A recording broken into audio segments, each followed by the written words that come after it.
The 6.6 livestream just ended, and HoYoverse actually did it.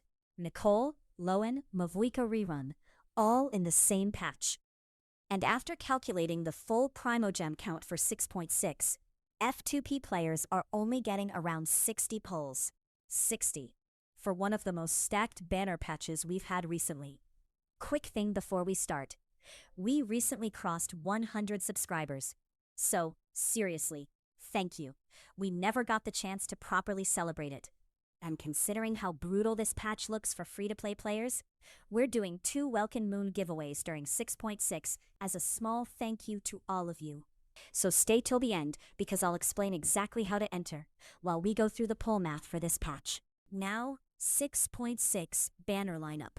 Nicole, Doran, Lohen, Mavuika. That is actually insane. Because this isn't one of those easy skip versions where nobody cares about the characters. No. They somehow made one of the driest patches also one of the hardest patches to skip. And honestly, I think most players haven't realized yet how bad the situation actually is. Especially once we get into the realistic Primogem count later in the video. Because spoiler alert, most players are not even reaching the full 60. Now if you missed the live stream earlier, watch our full 6.6 breakdown after this, because we already covered all the banner reveals, major announcements, and important details there. This video is the survival guide. We're breaking down every single Primogem source in 6.6, the real pull count most accounts will end up with, how much Welkin completely changes this patch, and whether Nicole, Lohen, or Mavuika are even realistic targets for free-to-play players now. Now let's get into the actual numbers. Because the total Primogem count alone is misleading without understanding where everything comes from. The current estimated maximum total for version 6.6 comes out to around 8,510 Primogems. Then we add 7 intertwined fates, plus 10 acquaint fates, which brings the total to roughly 60 limited pulls for F2P players.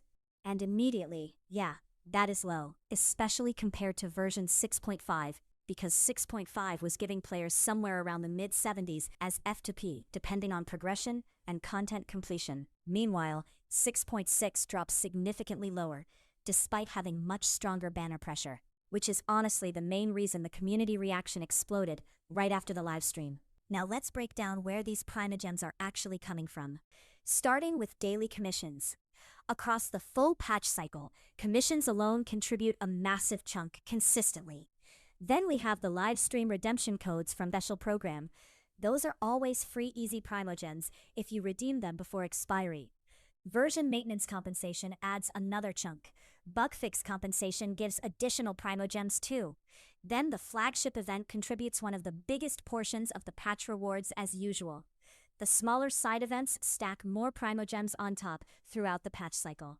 Then we have Spiral Abyss resets, Imaginarium Theater resets, character trial rewards, web events, login events, achievements, quest rewards, pushing the total toward that 8,510 maximum estimate.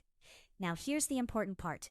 That 60 pull number is the best case scenario, not the realistic one. And honestly, I think this is the mistake most Primo count videos make. They show the perfect spreadsheet number, but they ignore how real players actually play the game. Because realistically, not everyone fully clears Abyss. Not everyone does theater perfectly. Some players skip exploration entirely. Some people miss commissions. Some don't finish events. And some literally forget livestream codes until they expire. So the realistic pull count matters more than the maximum possible count. And personally, I think average players are realistically ending somewhere around the low to mid-50 range instead. Especially more casual accounts. Which is rough considering the banners we're dealing with here. Because again, this patch is not easy to skip. Phase 1 is Nicole and Doran. Phase 2 becomes Lohen and Mavuika. That lineup is genuinely terrifying for F2P players. Nicole already looks incredibly valuable. Her support utility sounds loaded. Buffs, shielding, off-field coordinated attacks. And on top of that, she has major story importance too. Support characters also historically age better long-term, which means a lot of players see her as high value already.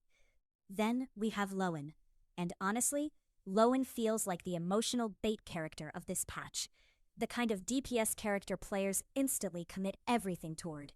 And if his launch performance stays anywhere close to current impressions, people are absolutely going to risk their savings for him, especially because he is not entering standard banner later, which weirdly creates more pressure to pull now. Then, Mavuika rerunning at the same time makes everything even worse, because now every type of player feels targeted. Meta players want Nicole, DPS players want Lohen, Mavuika fans want their rerun, collectors want everybody, and F2P players are sitting there staring at 60 pulls, trying to survive. Now here's where things suddenly get interesting, because Welkin Moon completely changes the feeling of this patch. Adding Welkin gives around 3,780 extra Primogems during version 6.6. That alone adds around 23 extra pulls. And suddenly the patch jumps from around 60 pulls into the low 80s, which feels way different psychologically, because 60 feels impossible. 80 starts feeling manageable, especially if you already have pity built, or if you're guaranteed already. That is an absolutely massive difference compared to standard F2P income. And honestly, this is exactly why Welkin discussions exploded after the live stream ended. Because in patches like this, the difference becomes impossible to ignore. Now, real talk. I don't actually think 6.6 is bad because the content looks weak. The problem is the opposite. The banners are too good for the amount of Primogems we're getting. If these banners were mediocre, nobody would care about the low income. Players would just save comfortably. But instead, HoYoverse stacked one of the most tempting banner lineups into one of the driest recent patches. And now everyone suddenly feels pressured. Personally, I think Nicole is probably the safest long-term value for careful accounts. Support characters simply age better historically, but Lohen absolutely feels like the high-risk temptation character here. The character players dump everything into instantly, and honestly, I completely understand why. Now, speaking of surviving this patch, let's quickly talk about the Welkin giveaway properly. We recently crossed 100 subscribers, which honestly happened way faster than we expected. So genuinely, thank you for all the support lately. We wanted to celebrate it somehow. And considering how painful this patch looks for F2P players, giving away 2 Welkin Moons during 6.6 honestly felt fitting.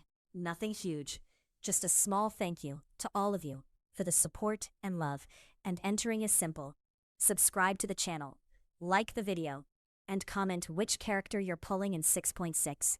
Nicole, Lohen, Mavuika, or are you skipping entirely for future characters like Sandrone, Tsaritsa, or someone else completely?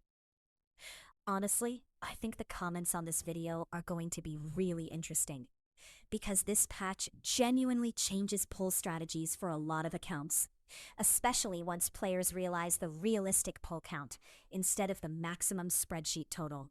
And that's honestly my biggest takeaway after seeing all the numbers. This patch isn't weak, it's dangerous. Dangerous for savings, dangerous for F2P players, and honestly dangerous for anyone with poor self-control looking at these banners. Because unless you already saved heavily during 6.5 or you're spending money, most players probably cannot comfortably secure multiple 5 stars here. Anyway, if you missed the live stream breakdown earlier, definitely watch that video after this because we covered all the major reveals and announcements there already. And subscribe if you want fast Genshin coverage, leaks, patch breakdown, poll decisions. Because once 6.6 launches fully, the Primogem pressure is probably only getting worse from here.